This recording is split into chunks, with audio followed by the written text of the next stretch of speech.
Chernobyl অন্তহীন রাত।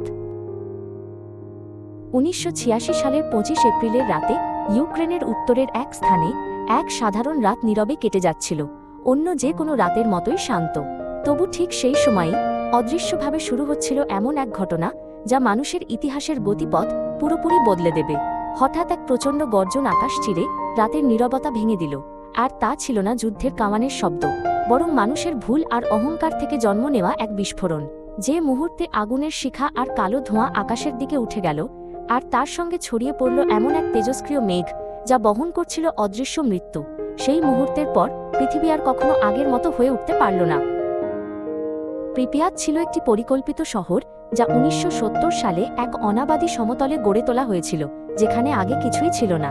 Chernobyl পারমাণবিক বিদ্যুৎ কেন্দ্রের কর্মী ও তাদের পরিবারদের জন্য নির্মিত এই শহর ছিল সেই আধুনিকতার প্রতীক যাকে নিয়ে সোভিয়েত ইউনিয়ন গর্ব করত। এর সুশৃঙ্খল রাস্তা, নীল আর সাদা ভবন আর নিয়মতান্ত্রিক নগর বিন্যাস যেন সমাজতান্ত্রিক আদর্শকে বাস্তবের রূপ দিচ্ছিল। শহরটিতে ছিল স্কুল ও হাসপাতাল, থিয়েটার ও উদ্যান, একটি সুইমিং পুল ও ব্যায়ামাগার, আর মানুষ বিশ্বাস করত এটি দীর্ঘদিন নিরাপদ ও স্থিতিশীল থাকবে।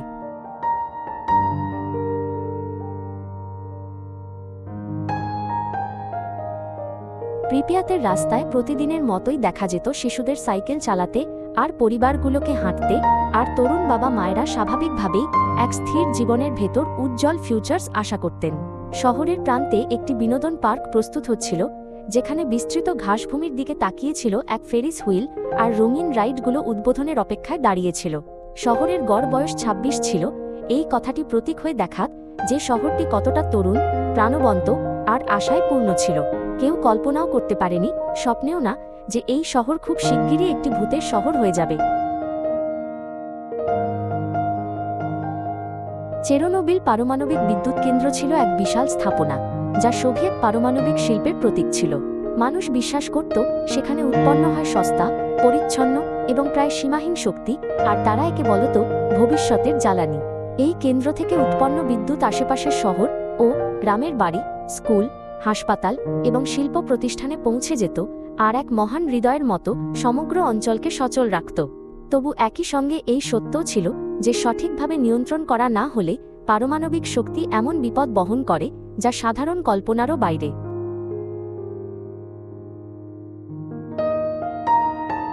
চেরনোবিলে একই নকশার একাধিক RBMK-40 স্থাপন করা হয়েছিল। তখন ৪টি ইউনিট চালু ছিল, আর দুর্ঘটনার সময়ও বাকি দুটি নির্মাণাধীন ছিল। এই বিশাল কমপ্লেক্সটি সোভিয়েত পারমাণবিক শিল্পের প্রযুক্তিগত শক্তি আর জাতীয় গৌরবের প্রতীক বলে মনে হতো, আর আশেপাশের অঞ্চল তার শক্তির ওপর নির্ভর করে চলত। কিন্তু কোনো ব্যবস্থা যত বড় আর জটিল হয়, একটি ছোট ত্রুটিও তত বেশি সমগ্র ব্যবস্থাকে কাঁপিয়ে দিতে পারে। আর চেরনোবিলের ভেতর ঠিক এমনই এক দুর্বলতা লুকিয়েছিল। সেই দুর্বলতা নীরবে চোখের আড়ালে বেড়ে উঠছিল, এক এমন ঝুঁকি হয়ে যা একদিন নিজের মূল্য দাবি করবেই।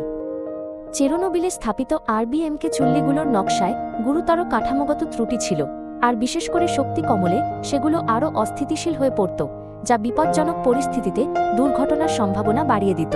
এর পাশাপাশি চুল্লির ভেতরে ব্যবহৃত গ্রাফাইটের এমন বৈশিষ্ট্য ছিল যা পারমাণবিক বিক্রিয়াকে অনেক বেশি তীব্র করে তুলত, তাই নিয়ন্ত্রণের সামান্য ব্যর্থতাও প্রত্যাশার চেয়ে অনেক বেশি ভয়াবহ বিক্রিয়া ডেকে আনতে পারত।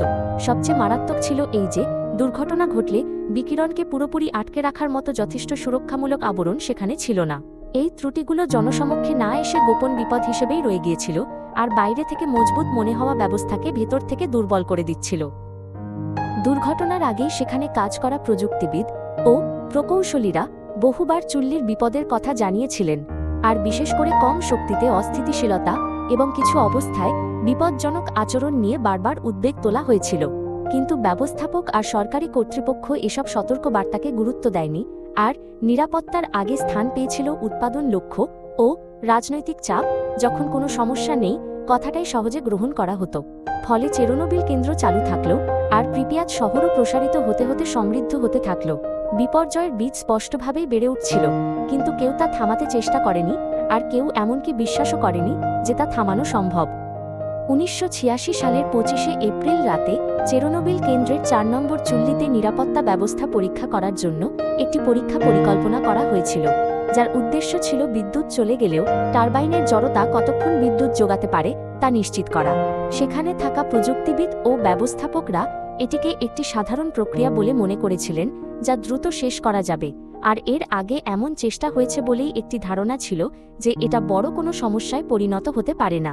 তবু কেউ কল্পনাও করতে পারেনি যে এই পরীক্ষাই মানব ইতিহাসের সবচেয়ে ভয়াবহ পারমাণবিক বিদ্যুৎ কেন্দ্র দুর্ঘটনার দিকে নিয়ে যেতে পারে। সেই রাতটি বাইরে থেকে সাধারণ কাজের রাতের মতো ছিল, কিন্তু বাস্তবে সেটিই ছিল এমন এক রাত যখন নীরবে খুলে যাচ্ছিল বিপর্যয়ের দরজা। পরীক্ষা এগোতে থাকলে অপ্রত্যাশিত সমস্যা দেখা দিতে শুরু করল, কিন্তু দায়িত্বে থাকা লোকেরা এগিয়ে যাওয়ার সিদ্ধান্ত নিল, আর নিরাপত্তার নিয়ম ও মানসম্মত পদ্ধতিগুলো একে উপেক্ষা করা হতে লাগল। চুল্লির শক্তি স্বাভাবিক সীমার অনেক নিচে গিয়ে বিপজ্জনকভাবে নেমে গেল। নিয়ন্ত্রণ কক্ষের যন্ত্রপাতি অস্থিরভাবে ওঠানামা করতে লাগল, আর সতর্ক সংকেত বারবার বেজে উঠল। কিন্তু পরীক্ষা থামল না, আর আরেকটু মাত্র এই বিচার জমতে জমতে এমন সব সিদ্ধান্ত নেওয়া হতে থাকল যা সংকটের ওপর আরও সংকট যোগ করছিল। চুল্লিটি ক্রমশ নিয়ন্ত্রণের বাইরে চলে যাচ্ছিল, এমন একদিকে গড়িয়ে পড়ছিল যেখানে সে আর নিজের ওপর নিজেই ব্রেক কষতে পারছিল না। 1986 সালের 26শে এপ্রিল রাত 1:23 চুল্লির ভেতরে দ্রুত শৃঙ্খল বিক্রিয়া শুরু হলো, আর চাপ ও তাপ নিয়ন্ত্রণের বাইরে উঠে গেলে সাধারণত নিরাপত্তা ব্যবস্থা হিসেবে কাজ করা যন্ত্রগুলো আর ঠিকমতো সাড়া দিতে পারল না। ভালভ আর নিয়ন্ত্রণ ব্যবস্থা ব্যর্থ হয়ে গেল, আর জরুরি বন্ধ করার বোতাম টিপলেও তখন অনেক দেরি হয়ে গেছে। তারপর এক অন্ধ করে দেওয়া ঝলকের সঙ্গে ঘটল এক ভয়াবহ বিস্ফোরণ। এটি কেবল একটি দুর্ঘটনা ছিল না, বরং সেই মুহূর্ত ছিল যখন পৃথিবী পারমাণবিক মহাবিপর্যয়কে বাস্তব রূপে দেখল। বিস্ফোরণের সঙ্গে 4 নম্বর চুল্লির পুরো ভবন প্রচণ্ডভাবে কেঁপে উঠল। 1000 টনেরও বেশি ওজনের রিইনফোর্সড কংক্রিটের ছাদ আকাশে ছিটকে গেল, আর পরবর্তী বিস্ফোরণগুলো কার্যত চুল্লির কেন্দ্র ধ্বংস করে একে সম্পূর্ণ উন্মুক্ত করে দিল। এক বিশাল অগ্নিস্তম্ভ আকাশে উঠে গেল, আর তেজস্ক্রিয় গ্রাফাইটের টুকরো ও পারমাণবিক জ্বালানির কণা আকাশে ছিটকে পড়ল, আর অদৃশ্য বিকিরণ চারদিকে ছড়িয়ে পড়ে সেই মুহূর্ত থেকে বাতাসকেই বিপদে পরিণত করল। 4 নম্বর চুল্লি নিয়ন্ত্রণের বাইরে জ্বলতেই থাকল। এটি শুধু আগুন ছিল না, কারণ সেই শিখার ভেতরে জ্বলছিল এমন সব মারণ জিনিসও যা মানুষের চোখ দেখতে পারে না।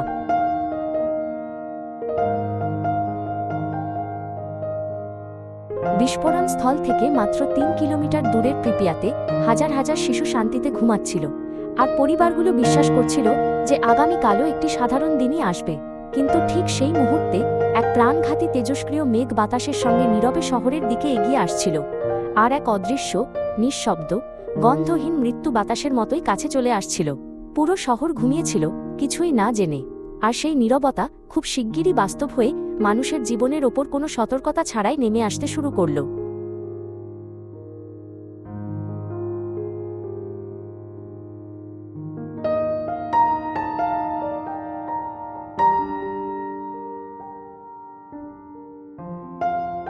বিস্ফোরণের পরপরই আগুন নেভাতে দমকল কর্মী ও কেন্দ্রের শ্রমিকরা ঘটনাস্থলে ছুটে গেলেন। তারা ভেবেছিলেন এটি কেবল একটি সাধারণ শিল্প কারখানার আগুন, আর বিকিরণের বিপদ আসলে কি সেটাও তারা ঠিকমতো বুঝতেন না। কোনো সুরক্ষা সামগ্রী ছাড়াই দমকল কর্মীরা খালি হাতে জ্বলন্ত উত্তপ্ত গ্রাফাইটের টুকরো তুলে সরিয়ে দিচ্ছিলেন। আর যদিও তারা সেখানে মাত্র কয়েক মিনিট ছিলেন, সেই কয়েক মিনিটই তাদের সারা জীবনের ভাগ্য নির্ধারণ করে দিল। সেই অল্প সময়ই তাদের শরীরের ভেতর প্রাণঘাতী পরিমাণ বিকিরণ শোষিত হয়ে গেল। তা বুঝতে না পেরেই তারা এমন এক সীমা পেরিয়ে গিয়েছিলেন যা আর কখনো ফিরিয়ে নেওয়া সম্ভব ছিল না। গভীরভাবে দগ্ধ এক দমকল কর্মী যন্ত্রণায় আকাশের দিকে তাকালেন, আর বিস্ফোরিত চুল্লির ওপরে রাতের ভেতর ছড়িয়ে পড়ছিল এক রহস্যময় বেগুনি আলো। তিনি ফিসফিস করে বলেছিলেন সেটি সুন্দর, কিন্তু সেটি ছিল চেরেনকভ বিকিরণ, যা অত্যন্ত তীব্র বিকিরণ বাতাসের সঙ্গে মিশে তৈরি করেছিল এমন এক দৃশ্য যেখানে মৃত্যু নিজেকে আলোর রূপে প্রকাশ করেছিল। যারা সেই আলো দেখেছিল তাদের অধিকাংশই কয়েকদিনের মধ্যে ভয়াবহ যন্ত্রণায় মারা যায়। সেই মুহূর্তের সৌন্দর্য আসলে ছিল জীবনের ওপর পড়ে থাকা এক শেষ মায়া, আর এমন এক আতঙ্কের রং যা মানবজাতি আগে কখনো চিনত না। সকাল এল, কিন্তু বাতাস তখনই প্রাণঘাতী বিকিরণে ভরে গিয়েছিল, আর পুরো শহর, তার রাস্তা আর ছাদ, তার উদ্যান আর খেলার মাঠ অদৃশ্য তেজস্ক্রিয় ধুলায় ঢেকে গিয়েছিল। তবু কর্তৃপক্ষের পক্ষ থেকে এল না কোনো সতর্ক সংকেত, না কোনো সরিয়ে নেওয়ার নির্দেশ, আর প্রিপিয়াতের বাসিন্দারা ভয়ের মতো স্বাভাবিকতায় তাদের দিন শুরু করল, যেন সবকিছু আগের মতোই আছে। তাদের বিন্দুমাত্র ধারণা ছিল না যে মৃত্যু বাতাসে ভেসে বেচ্ছে। তাই সবাই চলতে থাকলো এমন এক বাতাসের ভেতর দিয়ে যা ইতিমধ্যেই বদলে গেছে, যেন কিছুই ঘটেনি। সময় যেতে যেতে বাসিন্দাদের মধ্যে অদ্ভুত উপসর্গ দেখা দিতে শুরু করল, আর মাথা ব্যথা, বমি, মুখে ধাতব স্বাদ আর এক অকারণ ক্লান্তি ক্রমে আরও বেশি মানুষের মধ্যে ছড়িয়ে পড়ল। কিন্তু মানুষ কারণ জানত না, হাসপাতাল স্পষ্ট উত্তর দিতে পারছিল না, আর অনেকেই এটিকে এভাবে উড়িয়ে দিচ্ছিল যে তারা ভালো বোধ করছে না, আর দিন চালিয়ে যাচ্ছিল। শিশুরা তখনও সেই ফেরিস হুইলের পাশে খেলছিল, যা খুব শিগগিরই খোলার কথা ছিল, আর পরিবারগুলো পার্কে সময় কাটাচ্ছিল। সেটি দেখতে এক সাধারণ রবিবারের মতো ছিল, কিন্তু সেটিই ছিল তাদের শেষ রবিবার। বিস্ফোরণ স্থলের আশেপাশে সৈন্য আর বিজ্ঞানীরা পরিস্থিতি বোঝার চেষ্টা করছিলেন, আর যারা সেখানে মাত্র কয়েক মিনিটও ছিল তারাও তীব্র বমি, দগ্ধ হওয়া আর ত্বকের ক্ষতিতে ভুগছিল, যখন বিকিরণের মাত্রা মাপার সীমারও ওপরে উঠে গিয়েছিল। কিন্তু সোভিয়েত কর্তৃপক্ষ ঘোষণা করল যে দুর্ঘটনা নিয়ন্ত্রণে আছে এবং বিপজ্জনক নয়। মানুষের সত্য দরকার ছিল, অথচ সেই সত্যকে সম্পূর্ণভাবে লুকিয়ে রাখা হলো। এদিকে 4 নম্বর চুল্লি তখনও ভয়ঙ্করভাবে জ্বলছিল, আর বিকিরণ নির্গত হয়েই চলছিল। সত্যের অনুপস্থিতিতে বিপর্যয় আরও দ্রুত বাড়ছিল, আর নীরবতা মানুষকে অসহায় করে রেখে দিয়েছিল। চেরনোবিল থেকে বেরিয়ে আসা তেজস্ক্রিয় মেঘ বাতাসে ভর করে দ্রুত ছড়িয়ে পড়ল।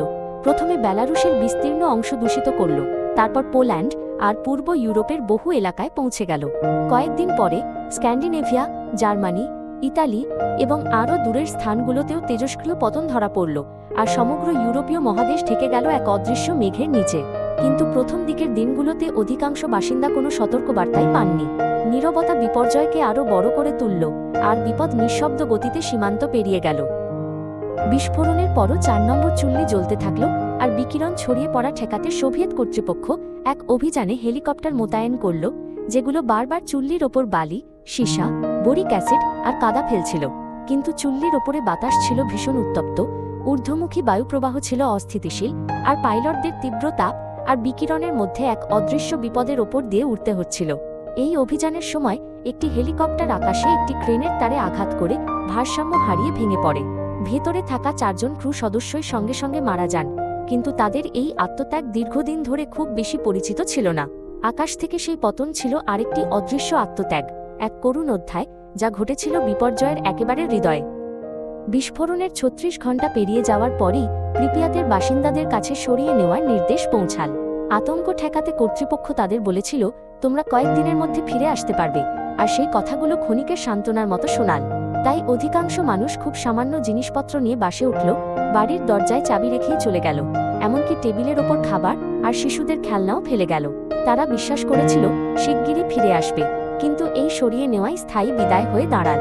শেষ পর্যন্ত কেউ আর কখনো প্রিপিয়াতে ফিরতে পারেনি, আর 3 দিন কথাটি হয়ে উঠল সেই সবচেয়ে নিষ্ঠুর মিথ্যা যা মানুষকে ঘর ছেড়ে চলে যেতে বাধ্য করেছিল। 27 এপ্রিলের বিকেলে শত শত বাস প্রিপিয়াতের ভেতর দিয়ে ঢুকে বাসিন্দাদের তুলে নিতে এলো, আর মানুষ তাদের দরজা খোলা রেখে ছবি আর খেলনা, এমনকি টেবিলের খাবারও ফেলে রেখে তাদের দৈনন্দিন জীবনের সব চিহ্ন পেছনে ফেলে চলে গেল। প্রায় 3 ঘণ্টার মধ্যে শহরের সব 45,000 বাসিন্দা শহর ছেড়ে চলে গেল, আর খালি রাস্তায় ধীরে ধীরে এগিয়ে যাওয়া অন্তহীন বাসের সারি দেখিয়ে দিল সেই নির্দিষ্ট মুহূর্ত যখন শহরের জীবন নিভে গেল। এইভাবেই মাত্র 1 দিনের মধ্যে প্রিপিয়াত সম্পূর্ণ পরিত্যক্ত একটি ভূতের শহরে পরিণত হল। ভবিষ্যতের শহর হিসেবে 16 বছর ধরে বেড়ে ওঠা এক জীবন কয়েক ঘণ্টার মধ্যেই থেমে গেল, আর তার ছাপগুলোই শুধু শহরময় ছড়িয়ে রইল।